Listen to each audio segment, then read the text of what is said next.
You need winners? Let the Sports Advisor show you how to make money. General Manager Al DeMarco, a former sports reporter and contributor on Fox Sports, MSNBC, and Comcast Sports TV, brings over 25 years of handicapping experience to the table.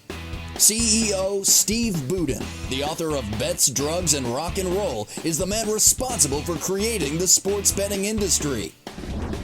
Together, they are the Sports Advisors, your number one source for winners. Over the years, I used to say that week one of the NFL season, the favorites were the way to go. However, I've noticed a change over the past couple of years, and I think it has a lot to do with the fact that teams no longer, with the shortened preseason, play many of their starters. And consequently, what happens in week number one, Steve, is that you have teams that simply aren't prepared. They come out of the gate slowly, especially offensively. And what you saw this year in week number one is that the Dogs had a slight advantage.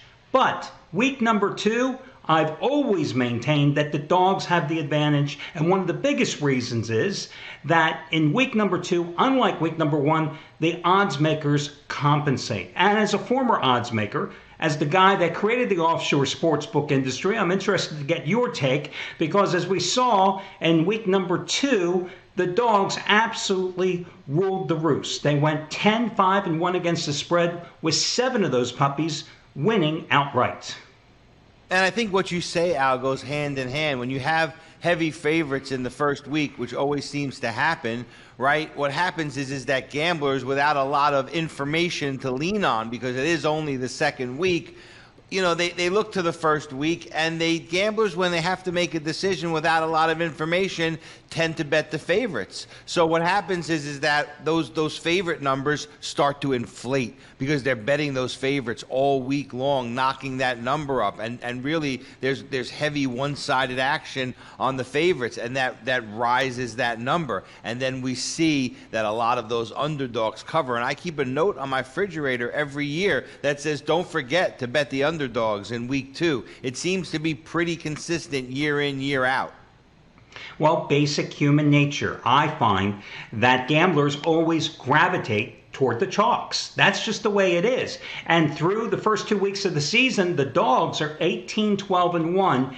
And 12 of those puppies have won outright. And that gets me to something else I want to talk to you about before we get to the games. Listen, it's very easy to sit here and break down the games. But you and I, veterans of over 25 years in this industry, I think that we can bring some unique perspectives to talking about gambling that nobody else in this industry possibly can. It's very easy just to sit here and say, oh, is Team A or Team B going to cover? And let's recite some meaningless computer-generated trends, but there is more to gambling than this.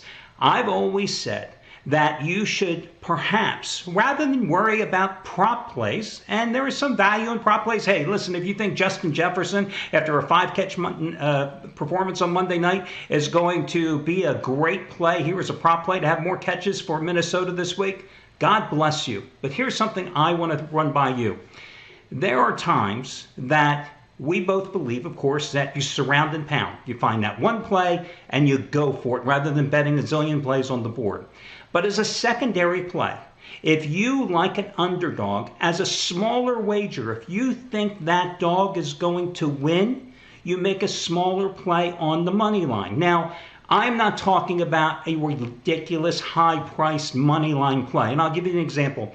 In week number one, Chargers in Kansas City, Thursday night. Chargers had dominated that series, and really it was a game that they should have won. If you like the Chargers, not only taking them at 4.5, but if you like the Chargers, maybe also placing a smaller wager on LA at plus $1.65 on the money line. A game we talked about in last week's show. The Dolphins against the Ravens. Now, true, Miami had a fourth quarter comeback win because Baltimore collapsed defensively, but the Dolphins were a $1.45 money line play. The Cardinals against the Raiders, a game that really went either way, and of course the Cardinals, another team that had an amazing comeback, a $1.80 money line dog. I'm not talking about taking the Falcons plus 400, the Bears plus 350, teams that had no chance to win the game outright. I've always maintained making a smaller wager. Your thoughts on that?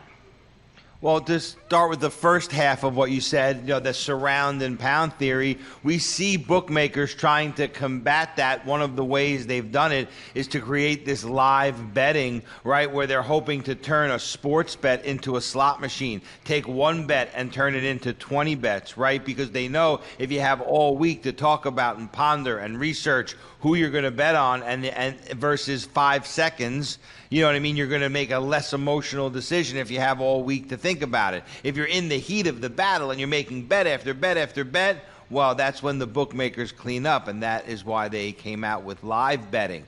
The good news is that I'd say only about 10% or 15% of the audience actually plays live betting. So the majority of people bet now the way they did in 1970, and that is on a straight bet. If you're thinking about betting a game to win outright and taking the money line, I always like to look at those lines out that are 2, 2.5, and what we call virtual pick'ems. And I'll always look at that money line in retrospect, so that if I have a chance to take $1.30, $1.25 on a game rather than take 2.5 points, I'll always consider doing that, because I don't really feel 2.5 points a game makes, right? I like to have that opportunity to bet the money line. And then sometimes you're looking at the board and a game just screams out, that's the wrong line, right? And some players may be scared of it being a trap, and we'll talk about that later, as some of those games may fall into that category today. But my theory is you stick with your gut feeling. If your gut tells you,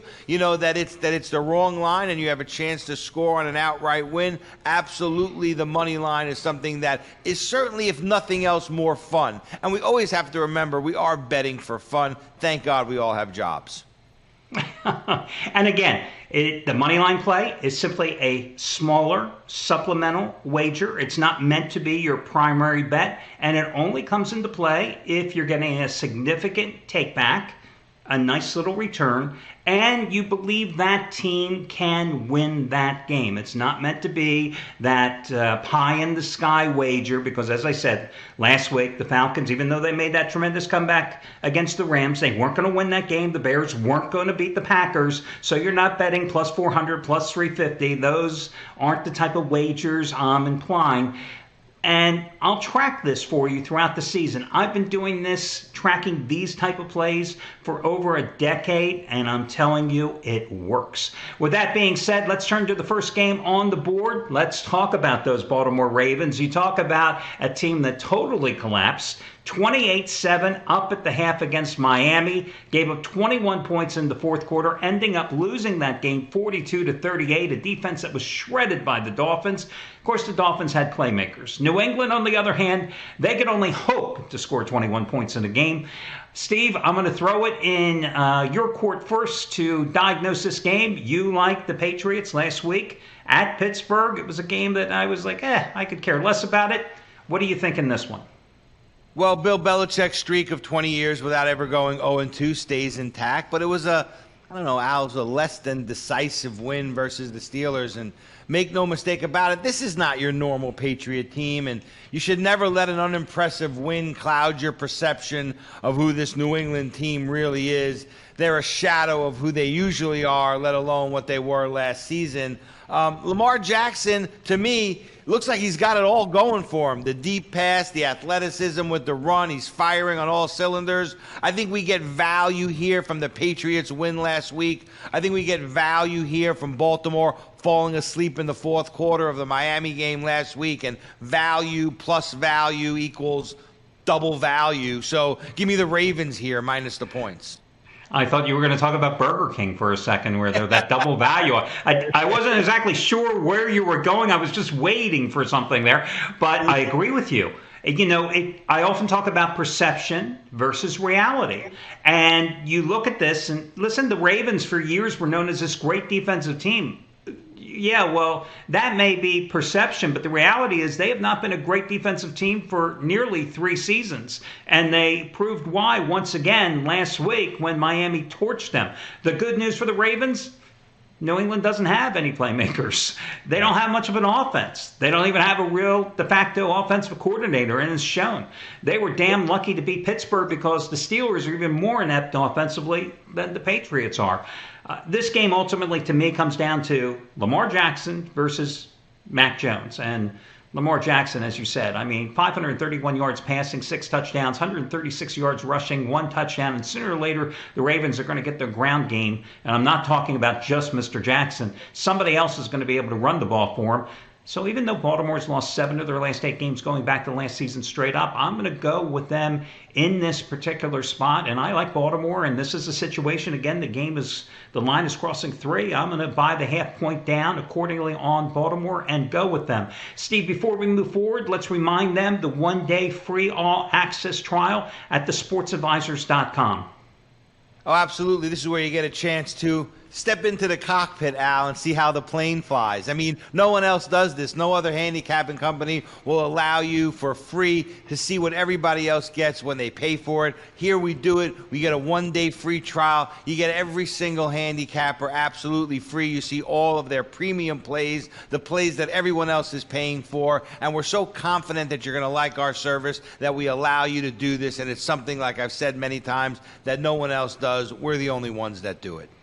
We've been doing it for over 15 years, and the nicest thing about this, Steve, is you can pick the day that you want to get our plays. You want our plays on Sunday, you want them on Saturday, you pick the day, and in some cases, depending on the day, you get a bonus day as well. $99 if you were to purchase it, but the value is really, if you were to buy minimum, you're getting at least 10 handicappers plays. If you were to buy them all separately, it would cost you well over $1,000. So check it out, the 1-day free all access pass over at thesportsadvisors.com. Next game on the docket, Steve, you are there in Miami. The Bills, unquestionably the best team in the NFL right now. A lot of people will think the Dolphins are, but the Bills have shown themselves. Went to the Rams in week number 1, crushed LA 31-10, took care of business on Monday night against the Titans 41-7. A game that a lot of folks in this business and in the gambling world thought Tennessee would take them to the woodshed. Well, the opposite was true, as the Titans got crushed, as I said, 41-7. I want to get your opinion here. Do you think the Dolphins, after that miraculous comeback that we just talked about against Baltimore, are due for a letdown? Well, Al, they're talking Super Bowl here in Miami, and to me, I think it's more sunstroke than anything. And look, there's no doubt about it. Miami's a much improved team, but now they're going to face a real test with a team that they just look and smell like a Super Bowl contender. Like you said, they beat the Super Bowl champ Rams 31-10. They bitch slapped the Titans like a redheaded stepchild Monday night. And I don't know, it's hard for me to understand why this line isn't 7 or 7.5. Miami beat a limp New England 20-7, and through 3 quarters, we're about to lose to Baltimore. The question to me is whether their effort last week in the 4th quarter was more of a fluke or sign of things to come, because let me tell you something, Al, there will be no 4th quarter 20-point rally versus the Bills. Miami's improved. They're impressive, but they don't have the skills to pay the bills. Give me Buffalo here, minus the points. Often I find that gamblers overlook everything but the final score. They see that Miami won and had that big comeback at Baltimore, and they almost discount the fact that, Miami did trail 28-7 at the half, and they needed that miraculous 4th quarter comeback to win that game. It's like, let's give them props for winning the game, but my God, did they look lousy for 3 quarters against a bad Baltimore team. Again, perception versus reality. They are not going to have that luxury against a much better Buffalo team. Now, I happen to agree with you. I like Buffalo. However, we're recording this on Wednesday morning. Key here is, what is the Bills' injury situation? They went into that Monday night game against Tennessee with some significant injuries, especially along the defensive line with Ed Oliver, and also in the secondary. They suffered some more significant injuries, especially in the defensive backfield. That will hurt, especially when you consider Tyreek Hill and Jalen Waddle. You don't want to be banged up in the secondary going against this Miami passing attack. So even though the Bills have won 7 straight in the series, even though they've covered 4 of their last 5 on a short week, I do believe those are considerations. I like Buffalo, but this number, 5.5. That's kind of like being out on an island, I always say. It's not a number you can buy down off of, so you're basically saying, hey, Buffalo's got to win by 7 on the road on a short week. So I lean toward the Bills, but sitting here, Sean McDermott, I'm really kind of pissed at him because he didn't call me this morning. He didn't give me an injury update. I mean, he knew we were doing this show, and It just shows you the type of guy he is. I mean, he should have known better. But so a tentative lean toward Buffalo, but not one of the games that I'm enthralled with. A quick reminder before we move on to one of the games I really don't want to talk about, the Bengals and Jets. You can download our podcast each and every week. It's available on Spotify, Apple Podcast, iHeartRadio, Stitcher. Our NFL show is available each and every Thursday. The college football show I do with Rick Torino, who, FYI, only went 5-0 with his football picks last week on his premium selections on the Sports Advisors, the hottest guy we have. Absolutely red hot on a roll. His best bet on Sunday, the New York Giants. Go figure. Where did that come from? Again, you can get them online and download this podcast and listen at your leisure. Cincinnati minus 4.5 points against your Jets. Yes, they're your Jets because they ain't my Jets. Your thoughts on this one?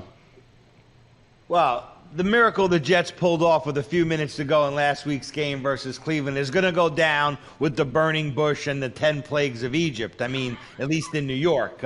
For Jet fans out, this was biblical proportions. So now it's the Bengals, not the Jets, that are trying to avoid an 0-3 start. And you have to wonder when this Cincy team is going to wake up from their Super Bowl hangover. And by the way, neither the Bengals or the Rams have covered a spread yet this season. And let me tell you something. If you're going to wake up from a coma, the Jets are a great team to do that against. Meanwhile, Joe, I've fallen and I can't get up Burrow. He needs one of those life alert necklaces because he found himself on the ground 13 times in the first 2 weeks. Look, Al, I bet the Jets last week, and I got lucky. It was not a good pick, and sometimes it's better to be lucky than good. The truth is, I would have sold that bet for 10 cents on the dollar right up to the 1-minute mark of the fourth quarter. And as a gambler, you need to know the difference between luck and skill. And truthfully, Al, luck runs out. That's why we're in business. The Jets are going to realize that this week, as I expect the Bengals to wake up and crush these Jets. Give me Cincy minus the points. Well, staying with your biblical and historical references, Joe Flacco, old as Moses, but, my God, 26 for 44, 307 yards and 4 touchdowns. You talk about a turn back the clock performance. That does not always happen, and you don't count on those type of performances all the way. But, again, did the Jets win that game, or did the Cleveland Browns lose that game? I'm sorry, folks. It was the latter. And all you Jets fans watching this, let me piss you all off. You didn't win the game. The Browns gave you that game. An all-time epic collapse in the final 82 seconds as they allowed you to score 13 points in the most asinine ways. You're right, Joe Burrow's got a no offensive line protection, but the Jets only have 3 sacks in 2 games. If I'm Joe Burrow and I'm going, oh my God, Micah Parsons, he's not there in that Jets uniform. I'm feeling a lot better when I'm looking out there over the line. And, a little bit of a revenge game because the Jets did beat the Bengals last year with Mike White at the helm. So I don't know, maybe the Bengals aren't such a good play. But I'm going to go with Cincinnati. One thing I do like is that the Bengals last week rediscovered the ground game. They gave the ball to Joe Mixon a lot. He ran for 184 yards against Dallas. The Browns ran for 184 yards, ironically, last week against the Jets, averaged 5 yards a carry. Also, if Jacoby Brissett can go 22 for 27 and 1 touchdown and only was sacked 1 time against this Jets defense, I feel pretty good about Mr. Burrow. And again, you're getting tremendous line value here. Because the Bengals are 0-2, because the Jets had that comeback, what do you think? If the Bengals had won against Dallas last week and the Jets had not come back, Bengals would probably be 7.5. Don't you agree? I agree 100%. It's always about perception, as you stated early. Okay, next one is going to be New Orleans against Carolina. Boy, these games suck. New Orleans is, And we haven't even gotten to my Who Cares game of the week. That's coming up. New Orleans is a 3-point chalk at Carolina, a series that has certainly been one-sided. Jameis Winston did what he does best last week against the Bucs, playing with 4 fractures in his back. So, I can't really criticize him that much. But listen, even when he's healthy, he throws a lot of interceptions. But last week against the Bucs in a 20-10 loss, 3 interceptions and 6 sacks. But here on the video report, I warned you last week, even though it was a series dominated by New Orleans against Tampa, that you had to be careful because Alvin Kamara, when we did the video, was questionable with a rib cage injury. And that if he did not play, that was going to seriously jeopardize the Saints' chances in that game because it's Winston, it's Michael Thomas, and Alvin Kamara. And I can tell you right now, Dennis Allen, the Saints coach, he did not call me before this game. I don't know if Alvin Kamara is going to play this week. So even though New Orleans is the better team, you have to be aware of that. No, I agree. And look, and the Panthers, they've been about $3 short in both of their first 2 games. They lost to the Browns on a late 58-yard field goal and then to the Giants on a 56-yarder. The Panthers really need a W in this one. But despite that fact, it's the Saints who are a small favorite on the road in Carolina. The Saints are a team that they get respect out to me based on their brand name and their brand value and not who they actually are this season. To me, this is that value edge I'm looking for with a home team dog that's both able and hungry. So give me the Panthers here to bark at home. Oh, wow. Okay. That surprises me. I mean, the Saints have dominated the series. They've won 5 of the last 6 meetings. They've covered 6 of their last 8 at Carolina. Carolina has lost 9 consecutive games and 14 of 16 straight up since last season. They failed to cover 7 straight at home. I actually still like New Orleans. And if Alvin Kamara plays in his last 8 games against the Saints, 708 yards rushing and 7 touchdowns, I would go with New Orleans. But let me just put a little asterisk next to this. If Alvin Kamara's status is upgraded for this game, I assure you this line is going up to 3.5 or 4. It's not going to be sitting at 3, and in that case, I would definitely buy down. But overall, the Saints are definitely the more talented team than Carolina with Baker Mayfield, although this is a must-win, like you said, for Carolina. Otherwise, Matt Rule will soon be auditioning for one of the college football openings out there, maybe Nebraska, maybe Arizona State, because that's really where he should be coaching and not with the Carolina Panthers. Next one, Minnesota at Detroit. Vikings, 7 points, 264 total yards against Philadelphia. A defense that gave up 35 points at Detroit in week number 1. That's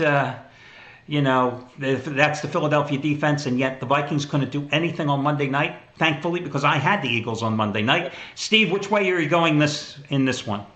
Couple of reasons I like Detroit here, Al, in this one. 1, Minnesota's on a short week after getting beat up Monday night in Philly. 2, Detroit covered in both games with the Vikings last season. And 3, well, Detroit's now 2-0 against the points this season, and they just beat Washington straight up, 36-27. Something they really don't do. When you get a chance to bet Detroit getting points, I mean, they're almost a sure thing when they get 6 points or more. So for me, this is the perfect spot to bet them. I'm going to take Detroit plus the points here. That's the winner. To paraphrase the late Dennis Green, Kirk Cousins was who he was, or who he is on Monday night. Who he thought he was. Yeah, I mean, that's the reason I went against him on Monday night and the Vikings. He was awful. 3 interceptions, 4.8 yards per completion in that loss. I like them, meaning Detroit here. I think this line is just too generous. The Lions have a lot of issues, obviously, defensively, but they're going to put the points on the board. And you look back to last year with the Lions, they have now covered 9 of their last 11 overall. They've covered 5 of their last 7 as a road dog. And the Vikings, as a home chalk, 4 covers in their last 14. Situation again, if this line is 6, I'm buying up the half point. If it's 6.5, I'm buying up the half point again. Next one, finally, a good game. Kansas City, -6.5 at Indianapolis. We warned you about the Colts at Jacksonville last week, and boy, did they lay a big egg. They certainly did, Alan. To me, this is the men and the boys. I mean, I'd probably lay 10 on this game. You talk about a game where you may want to look at the money line. This is definitely one of them. I mean, somebody tell me, what am I missing here? Indy couldn't beat the Texans or the Jaguars. They couldn't even score against the Jaguars. And remember, Jacksonville ranked 28th in the league last year in points allowed at 27 a game. So Indy scored 0, nothing, nada, zilch. And now they face a KC team, and tell me, what's going to be their plan? What's their plan to beat KC? I'm going to tell you my plan. I'm going to grab every available dollar in my betting bankroll. I'm going to put it on KC. And if I lose, Al, I can live with that.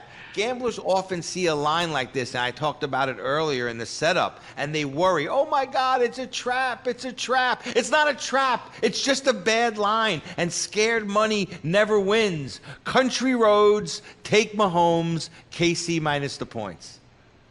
I'm with you 100%. This game reminds me of the Chiefs opener at Arizona, where KC was undervalued. They went to Arizona, they kicked the Cardinals' ass, they won that game 44-21. Here you've got Kansas City coming off the Thursday night game. They've got the extra prep time. Indianapolis, again, we're recording this on Wednesday morning. I don't know if Michael Pittman Jr. is going to play, and Matt Ryan doesn't have a lot of playmakers surrounding him. Jonathan Taylor, Frank Reich, I don't know what he was doing last week, didn't call his number enough. It will not matter in this one. I will admit that the Chargers should have won Thursday night's game. Listen, I had the Chiefs in that one. They were in a position to win and cover. They did not get the cover, but they never should have even been in the position to win that game because Patrick Mahomes should have had 4 interceptions on his side of the ledger. The Chiefs were fortunate to even be in that position to perhaps pull off the miraculous cover. But the Colts defense is not the Chargers defense. This Indy defense is allowing 72% completions through the first 2 games. Who did they play? Trevor Lawrence and Davis Mills. Patrick Mahomes. Davis, Lawrence. Yeah, there's no comparison here. I will go with them morning, noon, and night, and I'm with you. Why this line isn't 9.5 or 10? Because everybody thinks this is a must-win for the Colts. They're going to get this win. They need to win this game. Well, they can be 0-2-1 after this game. That's reality, too. That's absolutely right. Very rarely in a game are you so one-sided where you just have a good team against a bad team. And if you start to double think that, where are you as a handicapper? The NFL has certainly been a parity league this year. 6 teams 2-0, 19 teams 1-1, which means there's just a few teams that are 0-2, and we've reached that point. Raiders and Titans, 2 teams that are looking to finally break into the win column. Nobody thought the Titans certainly would be at 0-2, and it just shows you how meaningless the preseason is. There you go. The Raiders played an extra preseason game with the Hall of Fame contest. They go 4-0. And what did they do last week at home? They blow the 20-0 halftime lead and lose in overtime to Arizona.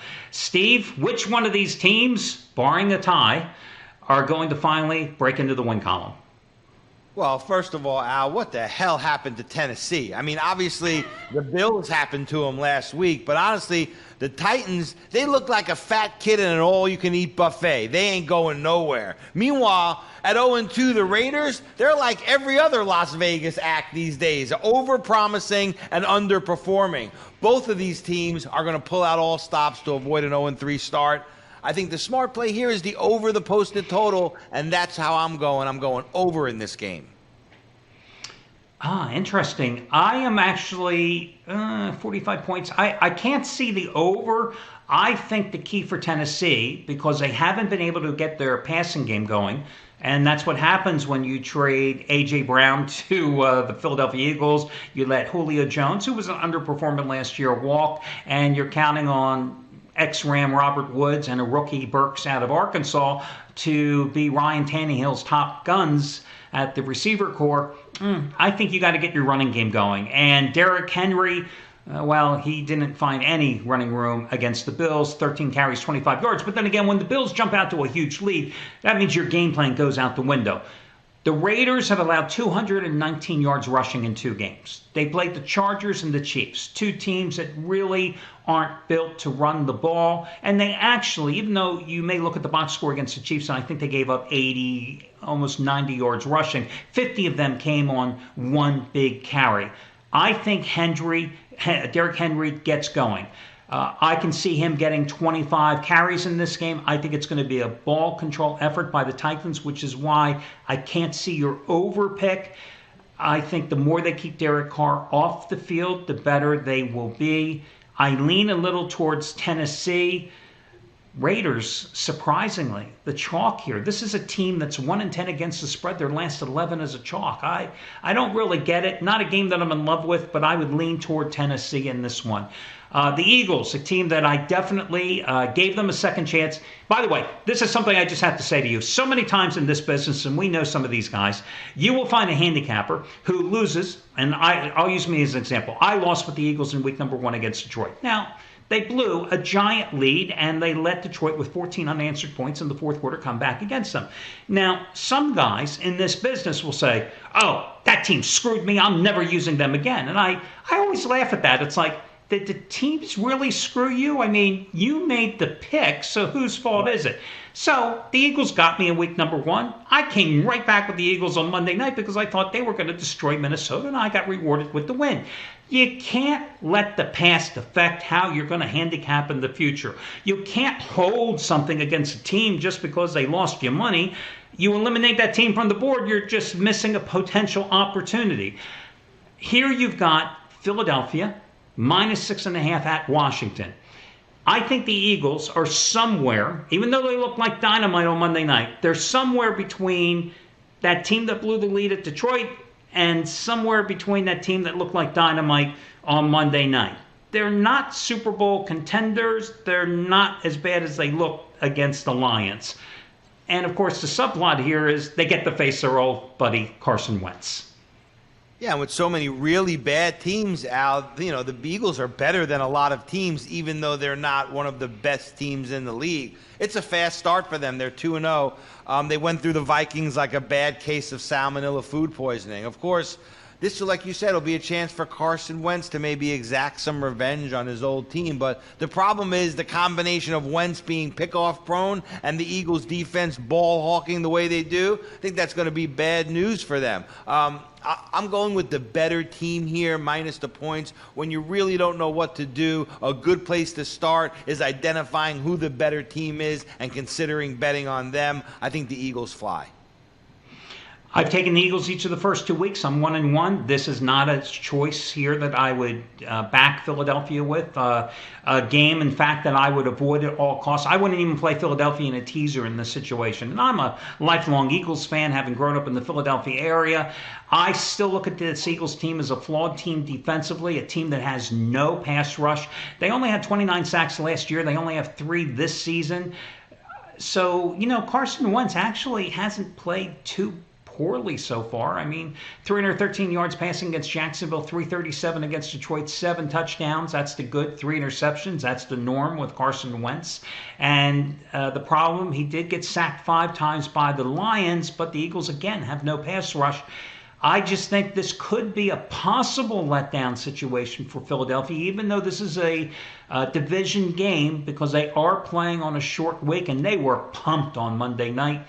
It's a big number, and I'm just a little leery that, this could be a 4-point game. Even though it has been a one-sided series, the Eagles have won 8 of the last 10 meetings, going 6-3-1 against the spread there. So, again, I would lean toward Philadelphia, but not a game I'm interested in at all. Chicago, here you go. The Who Cares game of the week. I knew it. The game that I wouldn't bet if you paid me to bet on this game. As a matter of fact, I wouldn't watch this game if you paid me. It would be like torture. Chicago -3 at Houston. A game that nobody should be forced to endure. You can have this one because I have no opinion on this game, and that's fine with me. Well, this game out takes me back to my college days and reminds me of like walking into a dive bar at 2 a.m. and having to choose between the fat girl and the ugly girl. I mean, Chicago is ugly, and believe me, Houston's not much better, but I do believe they are better. So give me the fat girl. I'll take Houston plus the points. I have absolutely no comment.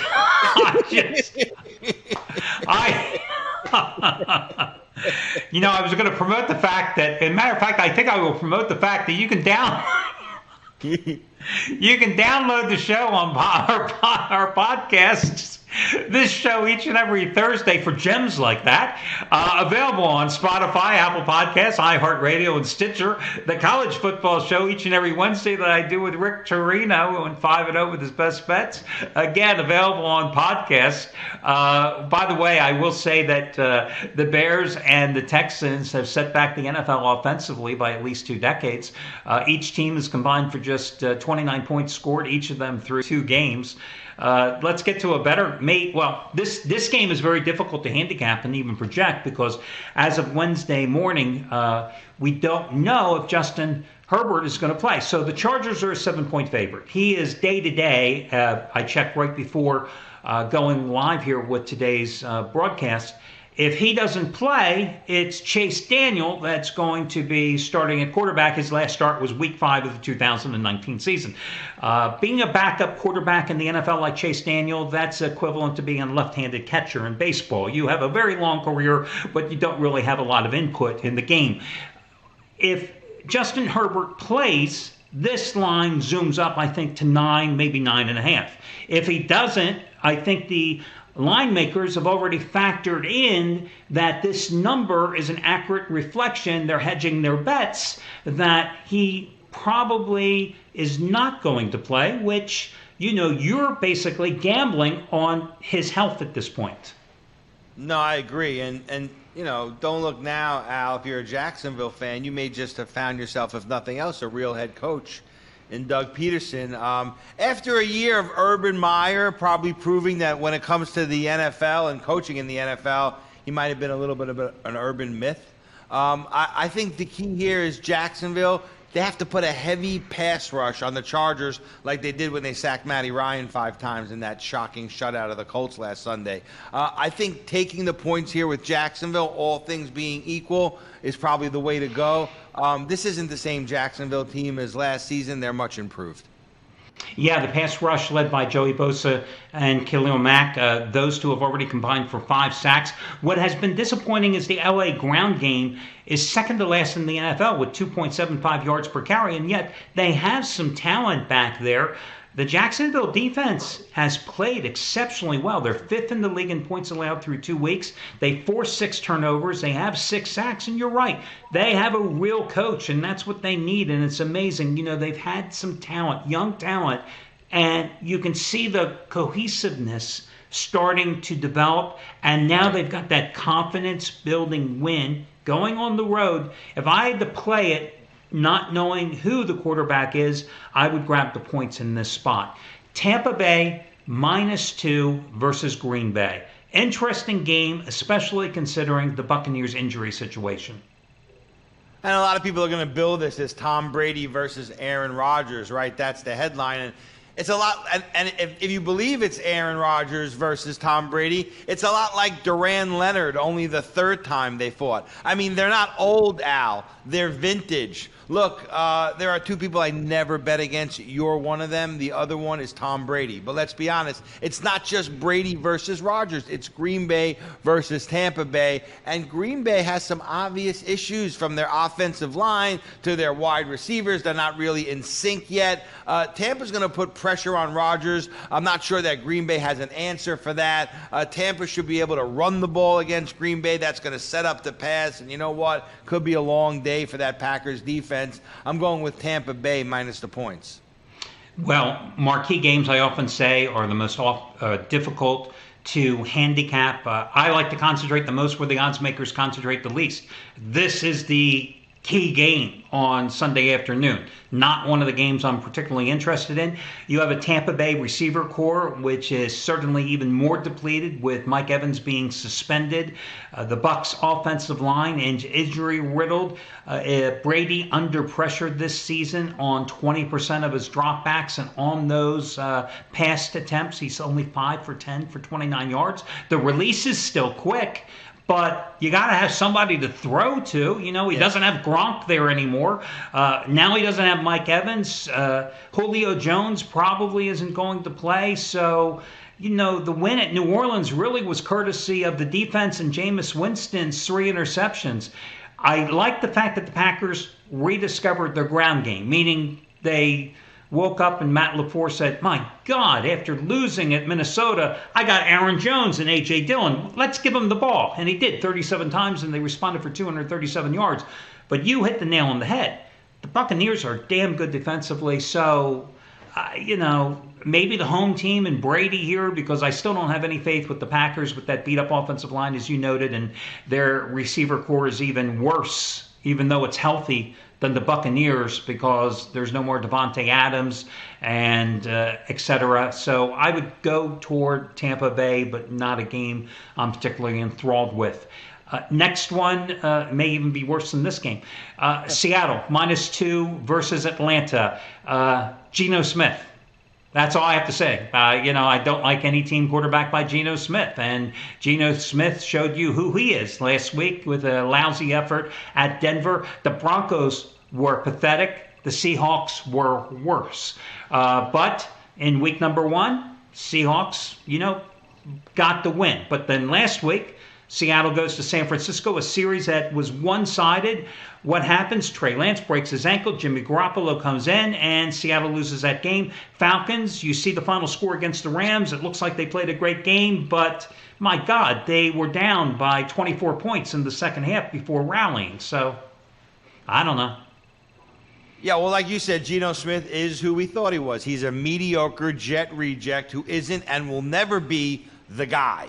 The Seahawks offense hasn't scored in a long time, Al. Their only score last week was a blocked field goal return. Atlanta's 0-2, but like you said, they have played some good football in both of those games. I think this line is just a bad line. I feel like Atlanta should be favored by a lot, maybe 3.5 points. Besides, the Falcons are road warriors against the spread. 7-2 against the spread, last 9 on the road. I'm going with Atlanta here, plus the points. Yeah, well, if it wasn't for the Bears-Texans, this was a strong candidate for the Who Cares Game of the Week. So if you want to have a parlay for the Who Cares Game of the Week, put this with the Texans-Bears. I have no opinion. I could care less about the damn game. You know how much a parlay pays for 2 Who Care games? Go ahead. Who cares? Yeah, exactly. You got 2 1-1 teams that have not played up to their potential. The Rams, a 3.5-point favorite at Arizona. You have a Cardinals team that was down 20-0 against the Raiders, and they rallied for the overtime win. You have a Rams team that was up 28-3 against Atlanta and nearly blows the game, only to hold on 31-27.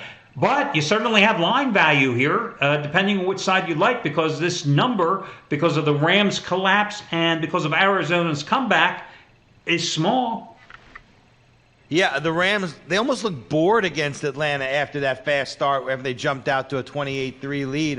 They hung on to win 31-27, and I think you're right. We get some value here with a cheap price of 4. The Rams have won 10 of the last 11 meetings against Zona, 9-1-1 against the spread. That's since 2017. In other words, the Rams own the Falcons, Al, period. I'm going to lay the points with L.A. Yeah, the Cardinals 3-11 against the spread, their last 14 at home with 6 consecutive point spread losses.